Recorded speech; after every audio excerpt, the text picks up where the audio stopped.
ओम श्री गुरुवे नमः। ओम शांति शांति शांति। प्रणाम भगवान। भगवान, अभी हमारा सत्संग पक्षपात रहित अनुभव प्रकाश श्री स्वामी विशुद्धानंद जी प्रसिद्ध काली कमली वाले बाबा जी द्वारा विरचित और सरल नंबर 5 से व्याख्या चल रही है भगवान, जिसमें आज का शीर्षक है 8 प्रकार का मैथुन। 1.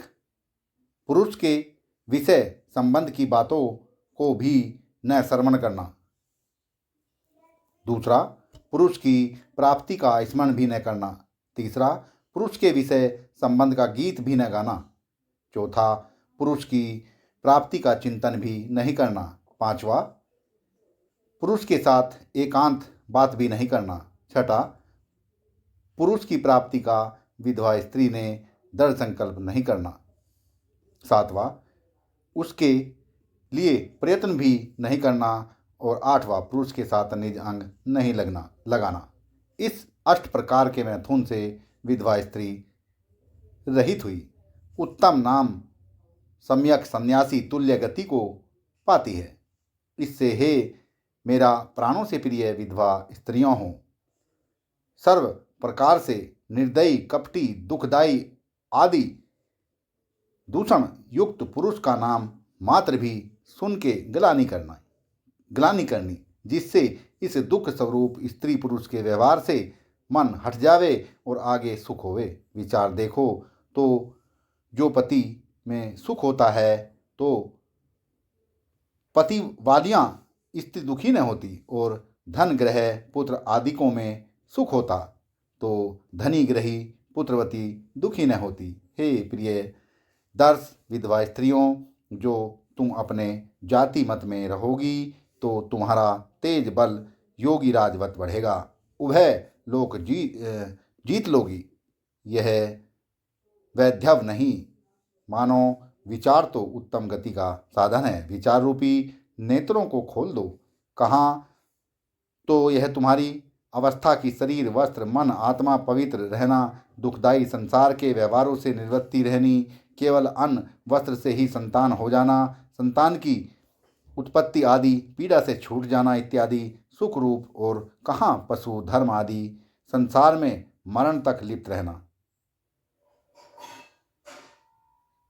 संगवा की अवस्था दिन रात्रि भेद है। जन्म मरण छूटने का साधन वैद्य रूपी चिंतामणि को त्याग के जन्म मरण रूप संसार कांच मणि रूप गड्ढे में गिरना। इससे हे मेरी सखियां, इस अमूल्य उत्तम वैधव्य को निर्लज कर कुकरों वत पशु धर्म में मत खो। पशु धर्म में तथा पुत्र आदि सामग्री तो तुमको अनंत योनियों में पीछे हुए हैं, आगे होंगे, परंतु यह स्त्री का वैधव्य जन्म निर्विघ्न बीतना ही दुर्लभ है, नहीं तो रंडीपना है। हे प्राण प्रिय विधवा स्त्रियों, तुम्हारे माता सासू ससुर जेठ जेठानी देवर देवरानी आदि जिन स्थानों में विषय की बात करें, तीन स्थानों में तुमको निज शयन बैठने का स्थान भी नहीं करना, कारण कि देख सुन के विषयों के संस्कार मन में पैदा होते हैं। हे शीलवत स्त्रियों, यह पशु धर्म तो तथा बाल बच्चे आदि संसार तो हर योनियों में मिल सकता है, इससे क्या बड़ाई है। यह मोक्ष द्वार मनुष्य तन मिलना दुर्लभ है, यही काल है काम क्रोध आदि शत्रुओं को जीतने का, और यही काल है हारने का। मन जीते सब जगत जीता, मन हारे जग हारा। पशु धर्मादि विषयों में जो तुमको आनंद आता है सो इन विषयों में नहीं। जैसे अस्थि चबाने में जो कुकर को रस आता है सो रस अस्थि में नहीं। जैसे जहाँ जहाँ मधुरता चनकादियों में मालूम होती है तहाँ तहाँ शक्कर ही, तैसे जहाँ जहाँ विषय इंद्रियों के संबंध से आनंद भान होता है तहाँ तहाँ आत्मा आनंद है। सो बुद्धि के प्रकाशक आत्मा तुम अस्तित्व मात्र हो।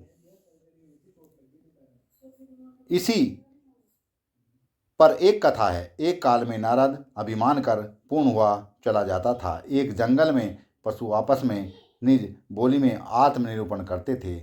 नारद सुनकर स्थित हो गया। आगे का सत्संग कर लेंगे। प्रणाम भगवान।